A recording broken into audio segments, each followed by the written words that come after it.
ये black book of English vocabulary है निखिल गुप्ता की। उसका वन वर्ड सब्स्टिट्यूशन का 71 नंबर है। जब दो लोगों के बीच में बहुत ही ज़्यादा डिसलाइक होती है तो वो एंटीपैथी होती है। यह नाउन है, इसका मतलब होता है घृणा। जब दो लोग एक दूसरे से बहुत ज़्यादा घृणा करते हैं तो उनके बीच एंटीपैथी होती है।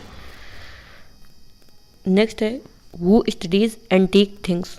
ऐसा व्यक्ति जो कि एंटीक चीज़ों को पढ़ाई करता है, उसके बारे में अध्ययन करता है, वह एंटीक्वेरियन कहलाता है। यह नाउन होता है जिसका मतलब होता है पुरातात्विक। द एग्जैक्ट अपोजिट, जो कि कोई चीज़ होती है उसका बिल्कुल अपोजिट होता है, वो एंटीथीसिस कहलाता है। ये नाउन है, इसका मतलब होता है प्रतिवाद। जैसे हमने बहुत से रूल्स पढ़े हैं, उनमें कुछ ना कुछ प्रतिवाद होते हैं, मतलब वो उसके एग्जैक्ट अपोजिट होते हैं, वह एंटीथीसिस कहलाता है और यह एक नाउन है। Word which are opposite in meaning, ऐसा वर्ड जो कि मीनिंग में एक दूसरे के अपोजिट होते हैं, वह एंटोनिम कहलाते हैं। यह नाउन है, इसका मतलब होता है विलोम शब्द। आप लोगों ने बहुत सारे विलोम शब्द पढ़े होंगे।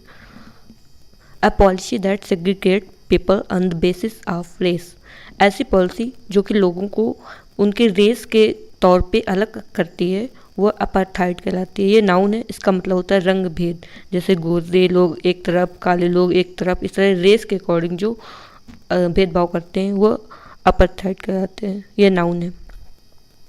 A set of rooms forming one residence in building, जब एक बिल्डिंग में कई सारे रूम्स होते हैं उनको अपार्टमेंट कहते हैं। ये नाउन है, इसका मतलब होता है इमारत में कमरों का समूह। जैसे कि एक बहुत ऊंची एक बिल्डिंग ली जाती है, उसमें एक फ्लैट जो होता है वो अपार्टमेंट कहलाता है, उसमें कई सारे रूम्स होते हैं। शोइंग नो इंटरेस्ट इंथुआज़म और कंसर्न, जब हम किसी के लिए कोई इंटरेस्ट दिखाते ही नहीं है, बिल्कुल कोई कंसर्न नहीं दिखाते, कोई मतलब ही नहीं रखते, वो होता है अपैथेटिक। ये एडजेक्टिव है, इसका मतलब होता है उदासीन। जब ऐसी फीलिंग होती है जो कोई के लिए इंटरेस्ट नहीं होता है, वो अपैथी होती है। ये नाउन है, इसका मतलब होता है उदासीनता।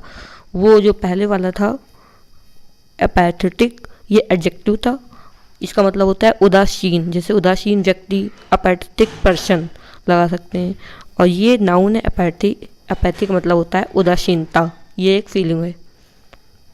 Loss of speech due to medical problem, जब बोलने में कोई प्रॉब्लम होती है वो अपहेजिया कहलाती है। ये नाउन है, इसका मतलब होता है बोली बंद होना। मतलब जब किसी भी फिजिकल प्रॉब्लम की वजह से मुंह से आवाज़ निकले, वह अपहेजिया कहलाती है।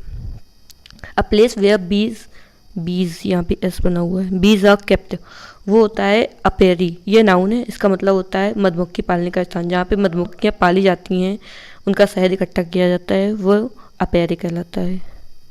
ये यहाँ पे बी ई एस बना हुआ है, एस।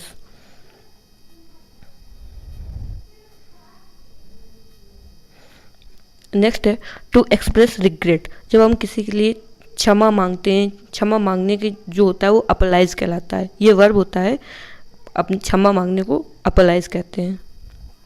नेक्स्ट है the state of having rejected your religious और पॉलिटिकल पार्टी, ऐसा जब अपने धर्म को छोड़ देते हैं या फिर किसी पॉलिटिकल पार्टी को छोड़ देते हैं तो वो अपोस्टेसी कहलाती है।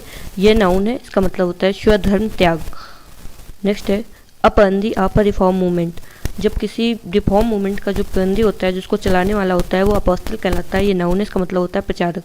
जैसे कि असहयोग आंदोलन को चलाने वाले महात्मा गांधी थे, तो असहयोग आंदोलन के बंदी जो थे वो महात्मा गांधी, वो अपोस्टल कहलाएंगे। कॉजिंग शॉक और हॉरिफिक, ऐसा जो जिससे एकदम शॉक लगे, जो एकदम हॉरिफिक हो, जिससे डर सा लगे, वो होता है अपेयरिंग। ये नाउन है, इसका मतलब होता है भयावह। बी अप्रोप्रिएट और अप्लीकेबल, ऐसी चीज़ जो किसी भी चीज़ के लिए अप्रोप्रिएट हो, जैसे कि इंग्लिश के लिए वन वर्ड सब्स्टिट्यूशन अप्रोप्रिएट है, तो उसके लिए पढ़ना चाहिए, ये अप्रोप्रिएट है। ये नहीं कि दूसरी चीज़ें पढ़ो, इंग्लिश पढ़ना है उसकी जगह संस्कृत पढ़ने लगो, इंग्लिश का पेपर देना, तो वो अप्रोप्रिएट नहीं होगा। तो जो अप्रोप्रिएट होता है वो अपरटेन कहलाता है। ये वर्ब है, इसका मतलब होता है संबंध रखना। जैसे कि इंग्लिश से वन वर्ड सब्स्टिट्यूशन अपरटेन है।